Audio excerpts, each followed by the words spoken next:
Well, now you do. I just had it at FICA. Is that how you pronounce it? Yeah, Fika. Fika? I don't know what it's pronounced. Here, move.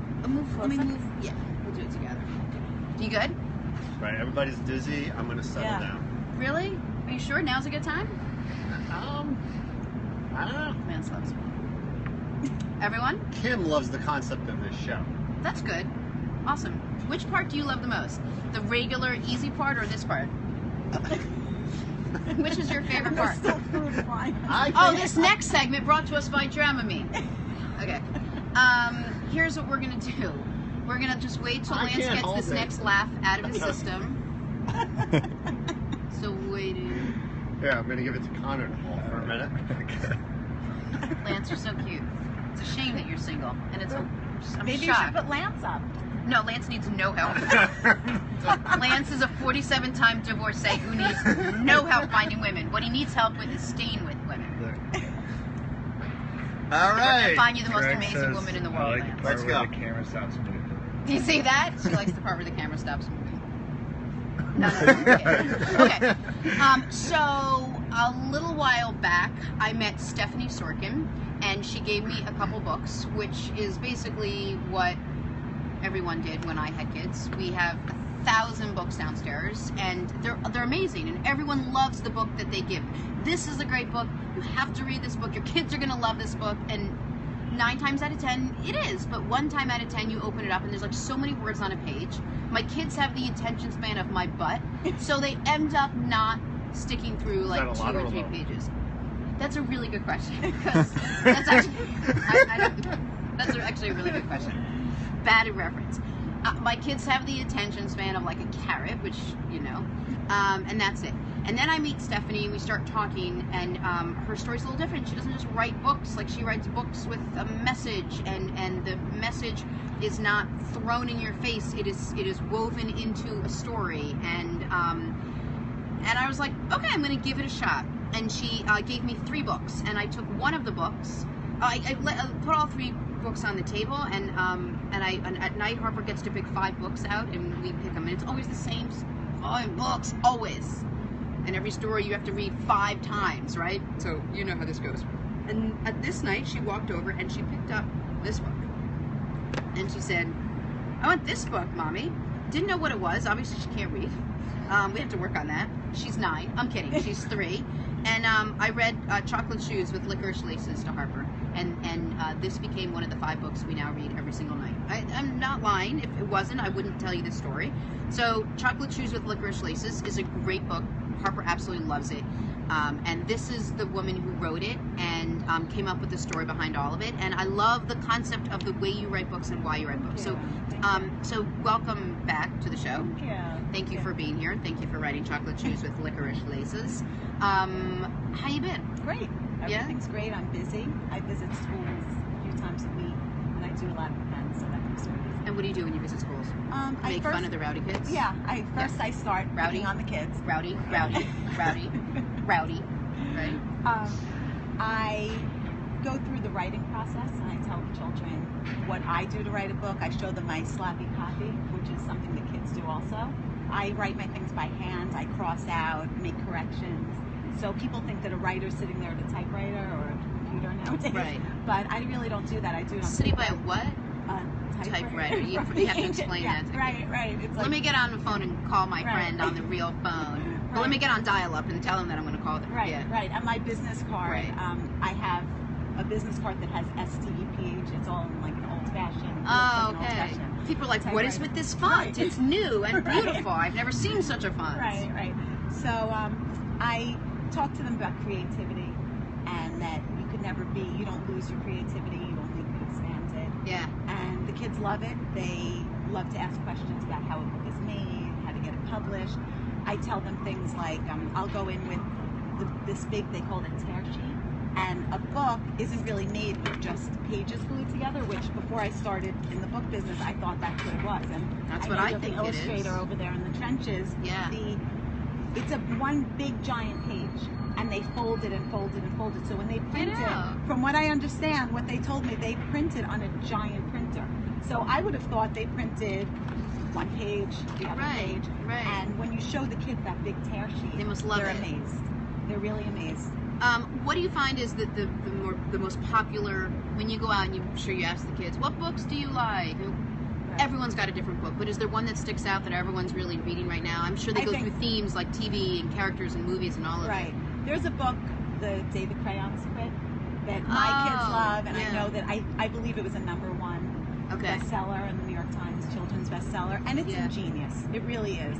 It's really, really, it's more than adorable. It's like for an adult to read it, I sit there and I find little creative innuendos in the illustrations and in the language, and it's nice when a parent could enjoy the books as much as the children. They just came out with a sequel, which I think is definitely... What's it called? Great. The Day the Crayons Came Back, something like that. So I have a question for you. Would it be plagiarizing, or what would the word be if you just quickly put out a book that was like the day the washable markers came home? I think so. Why don't we do that? Right.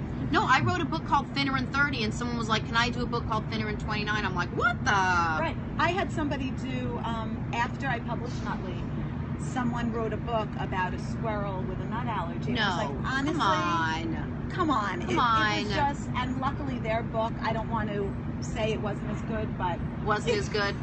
luckily theirs looked like a coloring book. It was thin, it was flimsy. I'm going to say it for you. It was crap. Yeah. That book was crap. That's not Nutley. That book was crap. There, I just said it. You can say anything you want. So what's your opinion of like the Old Testament, New Testament? You're joking, right? Right, is that like plagiarizing, or is it... No, I don't. I don't want to get into a religious discussion, but do we acknowledge that? I don't know. I'm not talking about that. So tell me about the 3 books that you have. Okay, so let's start with Chocolate Shoes and Licorice Laces, because Harper's obsessed. Yes, I have Chocolate Shoes with Licorice Laces. It did win a Mom's Choice Award, although this particular copy doesn't have the seal on it. That's okay. I trust you. I donate donate funny if a she was portion. lying. Right. She's like, this book won the Academy Award. Well, what about I'm I'm going to go back to the other thing. What about the Today Show and Good Morning America, and CBS has a show also? Like, aren't those like copying? I think that's why I asked if it was plagiarism. I don't know how it works in the but you're able literary to. field. Right. I'm sure there are other people that do interviews. Is it illegal? No, but it's kind of like Stephanie doesn't want anybody else writing about squirrels. I don't Stephanie want them to owns write the squirrel. I own the squirrel with the nut allergy, and there is a cookie company called Skeeter Snacks. They do have a likeness of what looks like Nutley. I didn't copy them. They didn't copy me. Look, does it happen? Great minds think alike. You know, it happens across various genres all the time, where people find a way to produce something that. Picasso said that, like, all great artists. Yeah, what do you say? All great art. They steal, like, the net effect of it is like they do plagiarize. Yeah. Like you borrow something that art is based, like a lot of art is based on plagiarizing. Correct. Well, in general, creativity, sometimes I get ideas from other things that I see. From, it might not be a book, it might be a comment a child makes at a school visit. Sure. And there was one visit I did where somebody said something about the tooth fairy. Because when you open the floor to questions, you could say, does anyone know someone with an allergy? And a child raised their hand. My sister lost her tooth last night. Okay. I always get this one. Like this. What did people do on vacation? Yes, you. I play soccer. Right.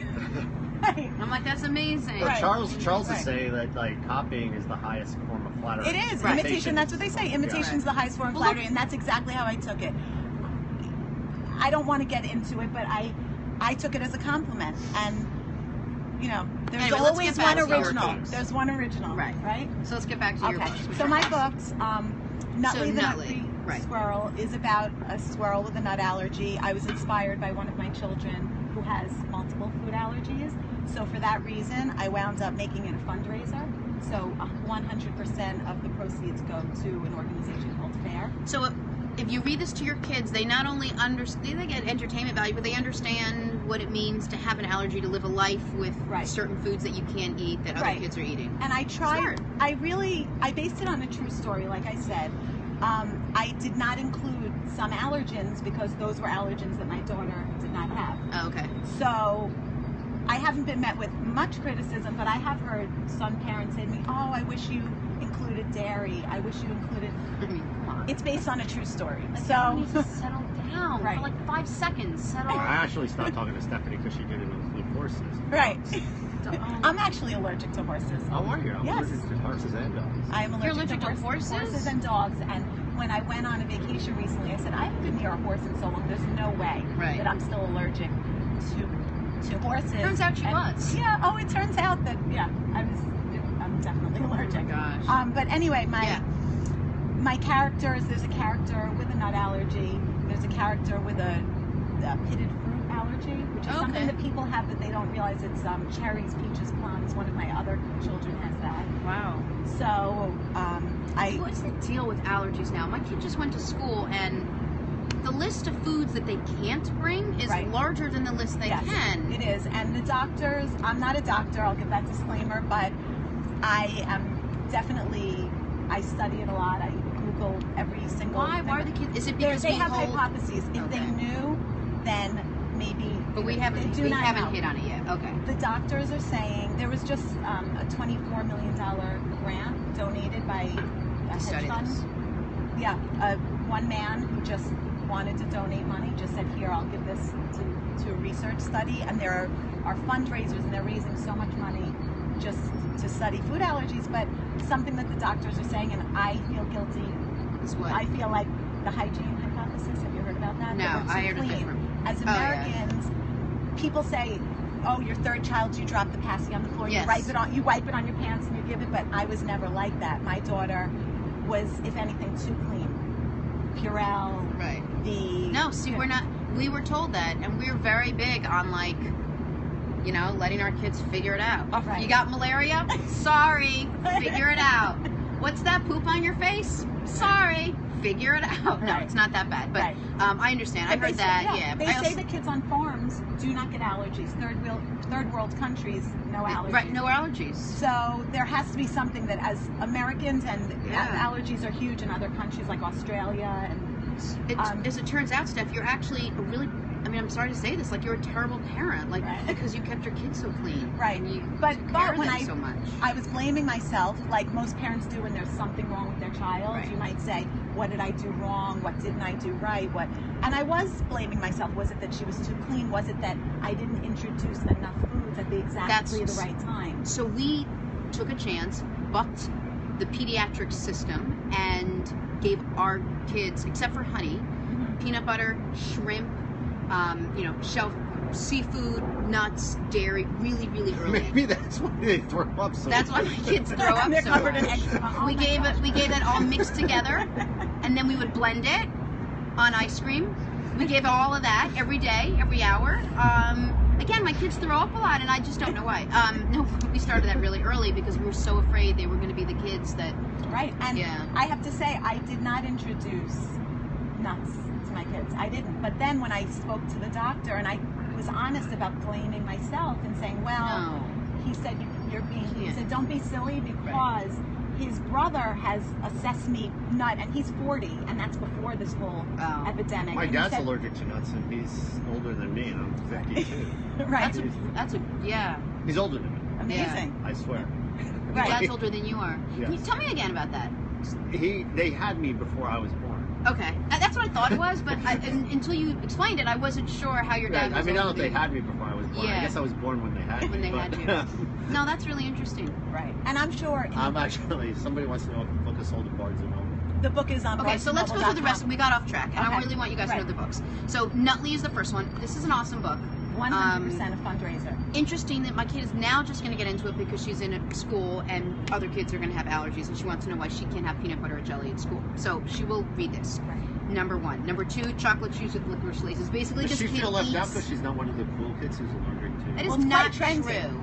Food allergies are quite trendy. Take it back.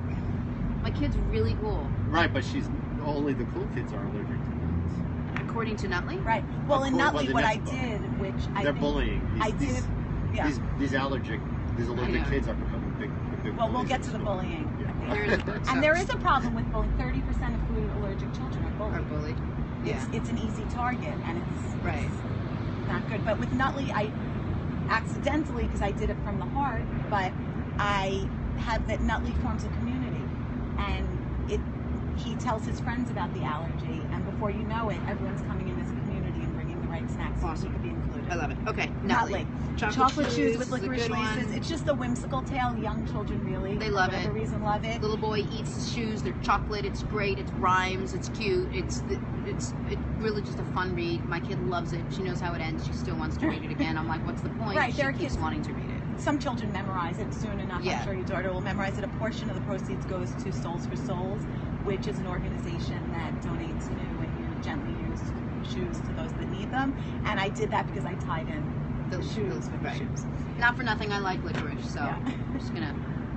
All my books have a recipe at the end. Yeah, so there I is do a like recipe that. for chocolate shoes. Now this at is the end. interesting. This is the first time I tried to introduce bullying or having friends that aren't so nice all the time. And there's someone in Harper's class, I think, that mirrors this in some way. And I tried to explain it. It was tougher. But you wrote a nice book about it. Thank you.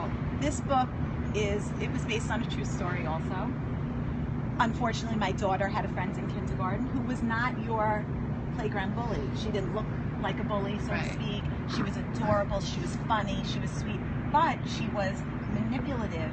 And at 5 years old, every other day, she would whisper in her ear and say, if you play with so-and-so, I'm not your best friend anymore. If you don't pick me as the cupcake partner, I'm not your best friend anymore. If we do this. God, kids and are it was vicious. threatening every day. And they were little threats. They were silly, but for a 5-year-old to navigate that was a problem. It's really hard. We used to say that she was a sometimes friend. That was when I coined the Oh, phrase, yeah. sometimes friend. And my daughter would come back from school on different days saying, Lexi was a sometimes friend today. So that was when we lived in the city. We had moved. I wrote the book, and when it was in a local newspaper, there were people like looking over their shoulder, like, I hope it wasn't my kid. Oh, that's really interesting. Yeah. Right. And I was never hoping wanted to be, I was hoping it was mine. Right. But you never want it to be your child. Right. And there are things as parents that we can do to make sure that our children know how to play nicely, be a real friend, be a true friend. Look, I'm learning right now. Like I honestly, this is my truth. I want to drop kick anyone that's not nice to my kid. Like drop kick them, not like. People get very protective of their kids. I want to protect her with all the muscles that I have. I want no one to ever be mean to her. But it's the same theory of not, protecting your kid from the germs and the pathogens out there. You just want to make sure they're as clean as can be, and you want to make sure you protect. And sometimes I say this about parents when I give speeches, like sometimes, as painful as it is, you have to let them go in order to let them grow. And I'm gonna help guide her, but she's gonna have to hear it. She's gonna have to be a part of it. And unfortunately, like, it's all around.